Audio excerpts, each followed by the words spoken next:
Latest எபிசோடுகளை விளம்பரங்களே இல்லாமல் காணுங்கள்.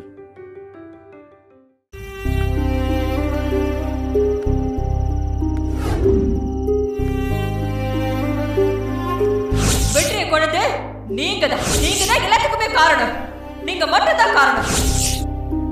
என் பையனை இல்லைன்னு ஆனதுக்கு அப்புறம் நீங்க என் வாழ்க்கைக்கு தேவையே இல்லை.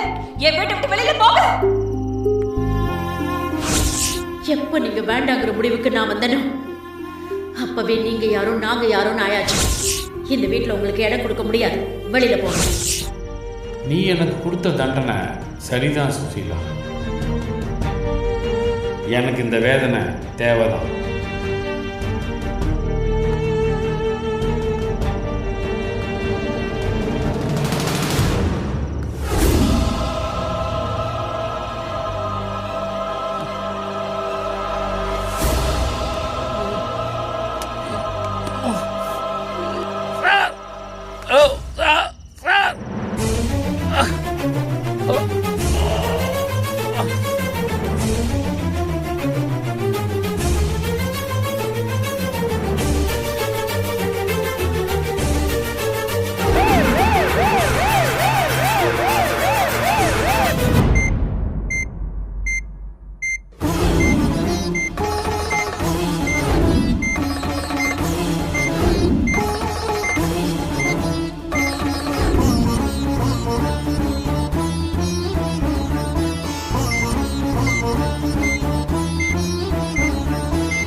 இப்போ உனக்கு சந்தோஷமாடி?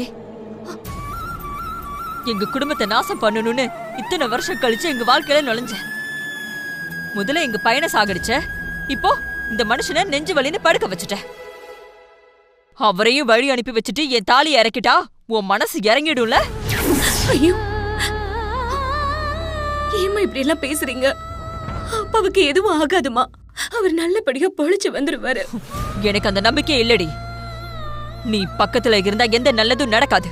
ஒரு ராசி அப்படி. என் உயிரை எடுக்கிறதுக்குன்னே எங்க இருந்து வந்து சேர்ந்திருக்க. நீ வராத வரைக்கும் நான், என் புருஷன், என் பையன்னு நாங்க 3 பேரும் எவ்வளவு சந்தோஷமா இருந்தோம் தெரியுமா? ஒரு வருஷத்துல எங்க வாழ்க்கைய தலைகீழா புரட்டி போட்டுட்டியடி. எங்க குடும்பத்தை கெடுத்துட்டு நீ மட்டும் நல்லா இருந்துருவியா? நான் வயிறறிஞ்சு சொல்றேன்டி, நீ நாசமா தாண்டி போவ.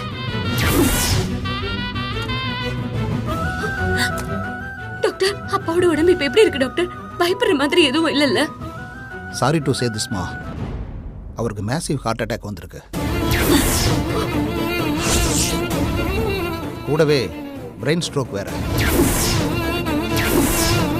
He is very critical situation.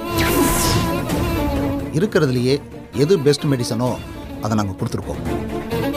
அந்த மருந்தை கொடுத்தாலே நிறைய பேருக்கு நல்ல பெட்டர்மெண்ட் தெரியும். ஆனால் அவங்க அப்பாவோட பாடி அந்த மெடிசனுக்கு ரியாக்ட் பண்ணல.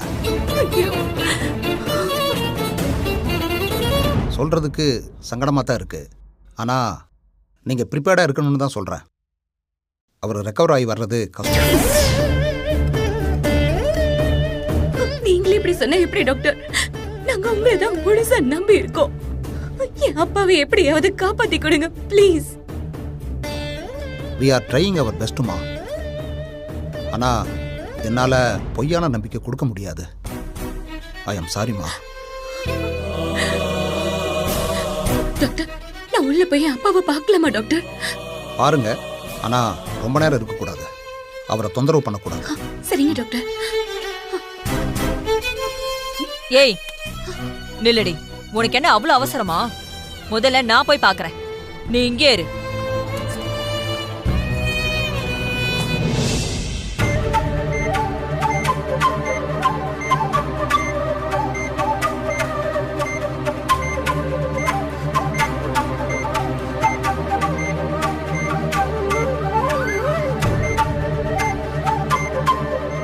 என்னை விட்டு பிரிஞ்சதை தாங்க முடியாம தான் நீங்க இப்படி ஆயிட்டீங்க. என் மேல உங்களுக்கு எவ்வளவு பாசம் இருக்குன்னு இப்பதாங்க எனக்கு புரியுது.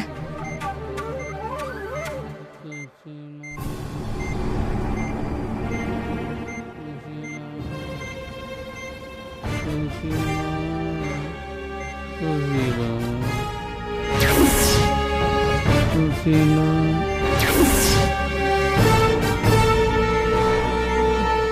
நிலைமையில கூட நீங்க அவன் நினைப்பாதான் இருக்கீங்கல்ல? இத்தனை வருஷமா உங்க கூட வாழ்ந்த என் பேரு உங்க வாயில வரல. எல்லாத்தையும் மறந்துட்டு உங்களை போய் பார்க்க வந்தேன் பாரு. என் புத்திய எதால அடிச்சுக்கிறதுனே தெரியல. இனிமே நீங்க இருந்தாலும் சரி இல்லைனாலும் சரி உங்க மூஞ்சிலே முழிக்க மாட்டேன்.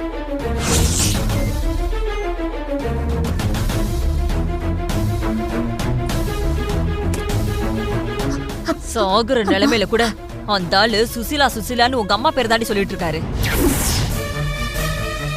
நான் இவ்வளவு காலம் வாழ்ந்த வாழ்க்கைக்கு என் மனசு குளிர்ற மாதிரி நல்ல பரிசு கொடுத்துட்டாரு. இனிமே அந்த ஆள் விஷயமா நீ எனக்கு போனே பண்ணாத. அப்படியே ஏதாவது ஆனாலும் நீ எனக்கு தகவல் சொல்லாத.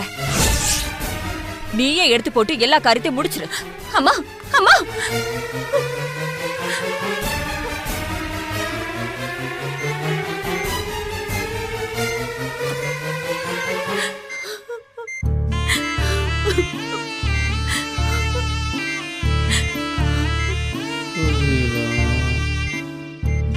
அப்பா, அப்பாங்கிறது வேற உறவு இல்லப்பா. அது ஒரு நம்பிக்கை, ஆறுதல், ஆதரவு. வாழ்க்கையில என்ன வந்தாலும் சமாளிக்கணும்ன்ற பெரிய பலம். அப்பாங்கிற அந்த ஆதரவு இல்லாமலேயே இத்தனை வருஷம் இந்த வாழ்க்கையை நாங்க கடந்து வந்துட்டோம்ப்பா. நீங்க தான் அப்பான்னு தெரிஞ்சும் என்னால அதை சொல்ல முடியலப்பா. உங்க பாசத்தை அனுபவிக்கிற சந்தோஷம் எனக்கு கிடைக்கல. இப்பதான் இந்த கொஞ்ச நாளாதான் அந்த சந்தோஷத்தையே அனுபவிச்சிட்டு இருக்கேன்ப்பா. கடைசி வரைக்கும் அத நிலைக்கொண்டு நான் நம்புறேன்ப்பா. என் தம்பிதான் என்னை ஏமாத்திட்டு போயிட்டான். அப்பா, நீங்களும் என்னை ஏமாத்திடாதீங்கப்பா. நீங்க எனக்கு வேணும்ப்பா. உங்க அன்பும் பாசமும் எனக்கு வேணும்ப்பா. எப்படியாவது பொழைச்சு வந்துடுங்கப்பா, பிளீஸ்.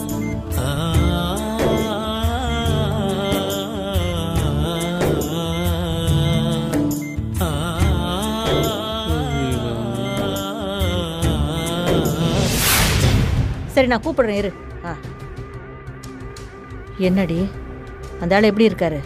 அவர் எப்படி இருந்தா எனக்கு என்ன? இனிமே அவரை பத்தி என்கிட்ட விசாரிக்காத. ஏண்டி இவ்வளவு கோவமா பேசுற? என்ன ஆச்சு? அட்டாக்கு வந்து அவர் ஹாஸ்பிட்டல்ல இருக்காருன்னு நான் கேள்விப்பட்டதும் நான் ரொம்ப வருத்தப்பட்டேன்க்கா. அவரை எடுத்தெறிஞ்சு பேசி வீட்டை விட்டு அனுப்புனது மனசுக்கு ரொம்ப சங்கடமா இருந்துச்சு. அதனாலதான் அவருக்கு அட்டாக் வந்துருச்சோன்னு நான் பயந்துட்டேன். அவரு சுயநினைவோட இருந்தா மன்னிப்பு கேட்டு வீட்டுக்கு கூட்டிட்டு வரலாம் தான் நினைச்சேன். ஆனா அவர் பக்கத்துல போனதுமே சாகுற நிலைமையில கூட சுசிலா சுசிலான்னு அவ பேரை சொல்லிதான் முணங்குறாரு. எனக்கு எப்படி இருந்திருக்குன்னு யோசிச்சு பாரு. அங்க போகவும் சீன ஆயிப்போச்சுக்கா. என்னதான் வீட்டை விட்டு அனுப்பினாலும் உள்ளுக்குள்ள விட்ட குறை தொட்ட குறையா அவர் மேல ஒரு சின்ன பாசம் இருந்துச்சு. அதுவும் அந்த நிமிஷமே அறுந்து போச்சு. உசுறு ஊசல் ஆடுற நேரத்துல கூட பொண்டாட்டிய விட்டு எவ்வளவு நினைச்சிட்டு இருக்காருன்னா அந்த ஆளு கூட இனிமே வாழ்றதுல எந்த அர்த்தமும் இல்லக்கா. சரி, நான் அந்த ஆளை வீட்டை விட்டு துரத்துனது தப்பே இல்லைன்னு அப்பதாக்கா எனக்கு சமாதானம் ஆச்சு. அந்த ஆளுக்கு ஏதாவது ஆனா கூட எனக்கு தகவல் சொல்லாதன்னு அந்த மயில் கிட்ட சொல்லிட்டு தான் வந்தேன். நல்ல வேலை தான் செஞ்சுட்டு வந்திருக்கேன். அந்த ஆளு பிழைக்கிறானோ இல்ல போய் சேர்றானோ, அந்த ஆளு உன் வாழ்க்கைக்கு வேணான்னு முடிவு பண்ணிட்டேல்ல. இனி எந்த உறவும் வேண்டாம். அவருக்கு என்ன ஆனாலும் இனி அந்த குடும்பமே சுமக்கட்டும். சார் எப்படி இருக்காரு? சாரா பொடி பைத்தியக்காரி. அந்த ஆளு யாருன்னு ஊர்ல இருக்கிற எல்லாருக்கும் தெரிஞ்சிருக்கு. ஒவ்வொருத்துக்கு மட்டும் தெரியாம இருக்கு. நீ ஒரு தத்திடி. நீங்க என்ன சொல்றீங்கன்னு எனக்கு ஒண்ணும் புரியலங்க. நீ சார் சார்னு கூப்பிடுறியே, அவர் தாண்டி உன்னை பெத்த அப்பா. என்ன இன்னும் சாரு போடுன்னு? நான் உனக்கு அப்பா மாதிரி சும்மா அப்பானே கூப்பிடு. என்னங்க என்ன சொல்றீங்க நீங்க? உண்மைய சொல்றோண்டி. இந்த விஷயம் உன் அம்மா மயிலு எல்லாருக்கும் எப்பவோ தெரியும். உன்கிட்ட இவ்வளவு நாள் சொல்லாம ஏமாத்திக்கிட்டு இருந்திருக்காங்க. இல்ல, நீங்க எதுக்காகவோ போய் சொல்லி என்ன குழப்ப பாக்குறீங்க. நான் நம்ப மாட்டேன். ஏய், பேசாம கிளம்புடி. நேரா ஹாஸ்பிடலுக்கு போ. அங்க உன் தங்கச்சி மயில இருப்பா. அவளை பிடிச்சு உலுக்கி நம்ம அப்பா யாருன்னு கேளு. அவ என்ன சொல்றான்னு பாரு. ஏய், என்ன முடிச்சுக்கிட்டு இருக்கிற? உன் அப்பா எங்க சாவ கிடக்குறான். எப்போ என்ன நடக்கும்னு சொல்ல முடியாதுன்னு டாக்டரே கைய விரிச்சிட்டாராம். அந்த மனுஷன் சாகிறதுக்குள்ள கடைசியா ஒரு வாட்டி பாத்துருப்போம். இல்லனா அப்ப என்ன தெரிஞ்சோம் பார்க்க முடியலையேன்னு நினைச்சு வாழ்க்கை முழுக்க வருத்தப்படுவேன். போ, போய் பாரு. நில்லடி. இப்ப இந்த வீட்டை விட்டு போறவ இனிமே இந்த வீட்டு பக்கமே வரக்கூடாது. என்ன பாக்குற? உன் அப்பா துப்பாக்கிய காட்டி மிரட்டி தானே உங்களுக்கு கல்யாணம் பண்ணி வச்சாரு. அவருக்கு பயந்துதான் உன்னை இந்த வீட்டுல இருக்க வச்சோம். இப்போ உன் அப்பனே வீட்டை விட்டு விரட்டியாச்சு. அந்த ஆளு இன்னும் எத்தனை நாள் உசுரோட இருப்பாருன்னு கூட தெரியல. அவரு சிபாரிசுல வந்த ஒன்ன நாங்க எதுக்கடி வீட்டுல வச்சிருக்கணும்? உன் துணிமணி எல்லாத்தையும் மொத்தமா மூட்டை கட்டிக்கிட்டு போடி. காசிக்கு உனக்குமான புருஷ பொண்டாட்டிங்கிற உறவு முடிஞ்சு போச்சுன்னு வச்சுக்கோ. இனிமே நீயோ உன் வீட்டு ஆளுங்களோ இந்த பக்கம் வரவே கூடாது. போடி வெளியில. ஓ, அம்மா, அம்மா, அம்மா, அம்மா. ஏய், என்னாச்சு மயிலு? ஏன் இவ்வளவு பதட்டமா இருக்க? அம்மா, வீட்டை பூட்டிட்டு நீ உடனே என் கூட வாமா. இவ்வளவு அவசரமா எங்க கூப்பிடுறேன்னு? நம்ம உடனே ஹாஸ்பிட்டலுக்கு போகணுமா? ஹாஸ்பிட்டலுக்கா? யாருக்கு என்னடி ஆச்சு? கையலுக்கு ஏதாவது ஆயிடுச்சா? அம்மா, அக்காக்கெல்லாம் எதுவும் இல்லம்மா. அப்பா தான் ரொம்ப உடம்பு முடியாம இருக்காரு. நீ வந்து பார்த்தா அவரு தேறிடுவார்னு தோணுதுமா. வாமா, சீக்கிரமா போலாம். அம்மா வாமா, ப்ளீஸ்மா. விடு கைய. அந்த மனுஷன் எப்படி இருந்தா எனக்கு என்ன? அவருக்கும் எனக்கும் எந்த உறவில்லைன்னு ஆயிடுச்சுல. யாரோ ஒரு ஆளு நான் இதுக்கு ஹாஸ்பிட்டலுக்கு வந்து பார்க்கணும். நீ வேணா உங்க அப்பாவை போய் பாரு. கூடவே இருந்து சேவகம் பண்ணு. மருந்து மாத்திரை வாங்கி கொடு. அத நான் தடுக்க மாட்டேன். இப்ப என்ன எதுக்காக வந்து கூப்பிடுற? அம்மா, சாகுற நிலைமையில கூட நீ அப்பாவை வந்து பார்க்க மாட்டியாம்மா? என்ன, நான் அந்த ஆளை பாக்கணும்னு இப்ப அந்த ஆளு சாகுற நிலைமையில இருக்காருன்னு போய் சொல்றியா? உசுறு விஷயத்துல பொய் சொல்ற அளவுக்கு நான் ஒன்னும் கேவலமானவ இல்லம்மா. அப்பாவுக்கு மேசிவ் ஹார்ட் அட்டாக் வந்திருக்கு. ட்ரீட்மெண்ட்டுக்கு அவர் உடம்பு ஒத்துழைக்கலம்மா. இனிமே அவரு பொழைக்கவே மாட்டாருன்னு டாக்டர் சொல்லிட்டாங்க. சுயநினைவே இல்லாம அப்பா படுத்திருக்கிறத பாக்குறதுக்கு ரொம்ப வேதனையா இருக்குமா. நீ வந்து பார்த்தா அவர் பொழைக்கிறதுக்கு ஒரு சின்ன வாய்ப்பு இருக்குன்னு நான் நம்புறேன். தயவு செஞ்சு என் கூட வாமா, வா. நான் அந்த ஆளோட உறவே வேணான்னு சொன்னதுக்கு அப்புறம் எதுக்கு இதெல்லாம்? அம்மா, அப்படிலாம் சொல்லாதம்மா. நீ அவரை ஏத்துக்கணும், அவரோட சேர்ந்து வாழணும்லாம் அப்பா இப்ப நினைக்கல. அவரை நீ மன்னிச்சா போதும்னா அப்பா இப்ப தவியா தவிச்சிட்டு இருக்காரு. அதை தவிர அவர் வேற எதையுமே உன்கிட்ட இருந்து எதிர்பார்க்கல. அம்மா, நீ அவர் முன்னால வந்து நின்னு நீ அவரை மன்னிச்சிட்டேன்னு ஒரே ஒரு வார்த்தை சொன்னா போதும். அந்த வார்த்தை அவரை பொழைக்க வைக்குமா இல்ல நிம்மதியா அனுப்பி வைக்குமான்னு கூட எனக்கு தெரியாது. ஆனா அப்பாவோட கடைசி ஆசைய நம்ம நிறைவேற்றி வச்ச திருப்தியாவது நமக்கு மிஞ்சுமா. இன்னும் ஏமா யோசிக்கிற? சாகர நிலைமையில கூட நீ அப்பாவை மன்னிக்க தயாரா இல்லையாம்மா? அப்படி என்னமா உனக்கு கோவம்? பொல்லாத கோவம். அந்த கோவம் தான் உன்னை வைராக்கியமா வாழ வச்சது. அந்த கோவம் தான் எங்க எல்லாரையும் வளர்த்து ஆளாக்குச்சு. நான் அதை எதையுமே மறுக்கல. ஆனா கடைசி வரைக்கும் அதே கோவத்தோட இருக்கணும்னு என்னமா அவசியம் இருக்கு? மனுஷங்க தப்பு செய்யறது சகஜம்தாம்மா. அதுல இருந்து பாடம் கத்துக்கிட்டு திருந்துறதுதான் முக்கியம்னு நீ தானே அடிக்கடி என்கிட்ட சொல்லி கொடுப்ப. அப்பாவும் பாடம் கத்துக்கிட்டாருமா. தங்கிட்ட இருந்த எல்லா கெட்ட விஷயத்தையும் விட்டுட்டு இப்ப அவரு முழு மனுஷனா மாறி நிக்கிறாருமா. நீதான் இன்னமும் அதை புரிஞ்சுக்காம அவரை பழைய மாதிரியே நினைச்சுக்கிட்டு இப்படி எல்லாம் அவரை பழி வாங்கிட்டு இருக்க. நீ செய்யறது நியாயமான நீயே உன் மனசாட்சியை தொட்டு கேட்டு பாருமா. அம்மா, நம்மள பத்தின உண்மை தெரிஞ்சதுக்கு அப்புறம் அவரை நம்ம எல்லாருக்குமே நல்லது மட்டும் தான் செஞ்சிருக்காரு. என்ன அந்த மயில் வாகனன் கிட்ட இருந்து பல தடவை காப்பாத்திருக்காரு, உன்னையும் காப்பாத்திருக்காரு. ஜீவா ட்ரீட்மெண்ட்டுக்கு பணம் கொடுத்திருக்காரு, கையிலக்கா கல்யாணத்தை நல்லபடியா நடத்தி வச்சிருக்காரு. அவர் நமக்காக என்னமா செய்யல? எல்லாத்தையும் அவர் சுயநலத்துக்காக தான் செஞ்சுட்டு இருக்காருன்னு சொல்லி நீ அதையும் அசிங்கப்படுத்திட்டு இருக்க. உனக்குள்ள இருக்க கோவமும் வெறுப்பும் தாமா இப்படி உன் மனச பாறையாக்கி வச்சிருக்கு. அதனாலதான் நீ எல்லாத்தையுமே தப்பாவே எடுத்துக்கிட்டு இருக்க. அவர் செஞ்சதை நீ மதிக்கலனா கூட பரவாயில்ல, அவரை மன்னிக்கிறதுல உனக்கு என்னமா பிரச்சனை? மன்னிப்பு கேட்கறது மனுஷ குணம், மன்னிக்கிறது தெய்வ குணம்னு சொல்லுவாங்கம்மா. ஒருத்தர் மனசு திருந்தி மன்னிப்பு கேட்டும் அதை ஏத்துக்காம இருக்கிறதெல்லாம் ரொம்ப கொடுமைமா. அதை விட பெரிய வன்முறைலாம் இருக்கவே முடியாது. நீ ஏமா இப்படி மாறிட்ட? நீ எங்களுக்கு சொல்லி கொடுத்த பக்குவம், பொறுமை, நிதானம் இதெல்லாம் உன்கிட்ட இருந்து எங்கம்மா போச்சு? உன் கோவம் தான் உன்னை இப்படி வேற மாதிரி மாத்தி வச்சிருக்குன்னு புரியுதா உனக்கு? அப்பா உனக்கு வேண்டாதவராவே இருக்கட்டும், உனக்கு எதிரியாவே இருந்துட்டு போகட்டுமே. அவர் இன்னும் மாறலன்னு கூட வச்சுப்போம். ஆனா அந்த மனுஷன் இப்ப அவரோட வாழ்க்கையோட கடைசி கட்டத்துல இருக்காருமா. பழசையெல்லாம் மறந்துட்டு அவரை போய் பாக்குறது தானம்மா மனுஷத்தன்மை. ஏன்னா நீ சொல்ற மாதிரி அவர் ஒண்ணு நமக்கு யாரோ ஒருத்தர் கிடையாது. உனக்கு தாலி கட்டின புருஷம்மா, எனக்கு அப்பா. அப்பாவை தண்டிச்சாதான் அவரை பழி வாங்கினாதான் உன் கோவம் தீரும்னா அதையும் தான் நீ ஏற்கனவே செஞ்சுட்டியே. சமயம் கிடைக்கிறப்பல நீ அவரை நோகடிச்சிருக்க, அவமானப்படுத்திருக்க. நீ இது வரைக்கும் செஞ்சதே போதும்மா. வாழ்வா சாவான்னு அவரு போராடுற நிலைமையில கூட நீ அவரை தண்டிக்கணும்னு துடிக்கிறதெல்லாம் பாவம்மா. இப்பவும் நீ அவரை பழி வாங்குற நினைப்பிலேயே இருக்கனா? என்ன கொல்ல சொன்ன அப்பாவுக்கும் உனக்கும் எந்த வித்தியாசமும் இல்லம்மா. அன்னைக்கு அப்பா செஞ்ச பாவத்தையே நீயும் செஞ்சிடாத. நான் வண்டியில 2 நிமிஷம் காத்துட்டு இருப்பேம்மா. அதுக்குள்ள நீ மனுஷியா இருக்க போறியா, இல்ல முன்னிருந்த அப்பா மாதிரியே நீயும் மாற போறியான்னு நீயே முடிவு பண்ணிக்கோ.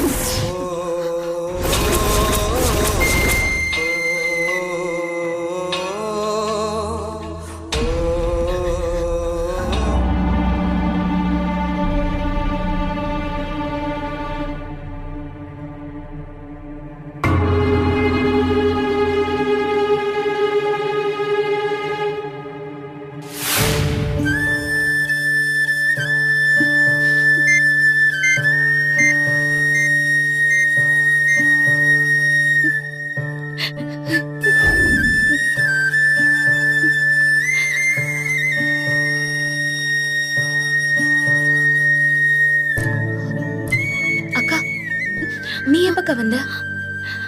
இப்பதான் மயில. சார போய் பாத்தியா? இன்னும் என்ன சார் சார்னு சொல்லிக்கிட்டு இருக்க? நம்ம அப்பா அவர்தான் எனக்கு தெரிஞ்சிருச்சு.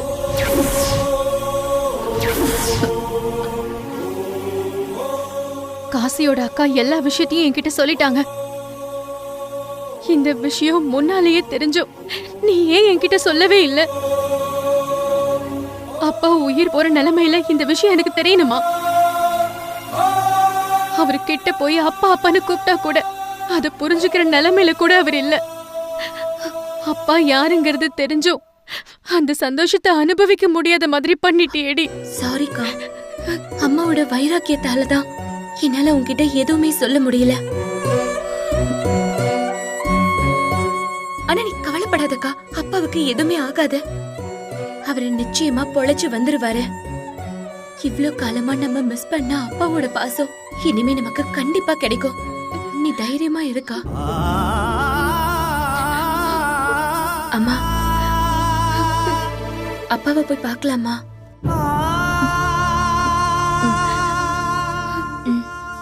வாமா, வாக்கா.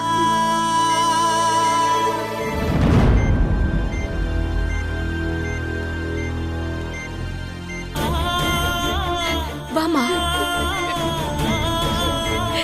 அப்பா, அப்பா, அம்மா வந்திருக்காங்க.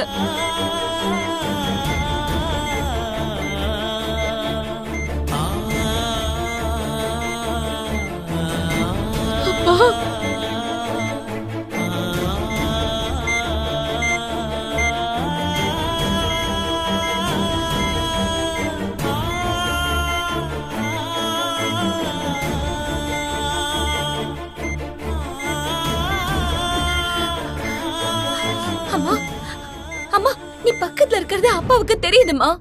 அப்பாவோட கை இப்ப துடிச்சதுமா?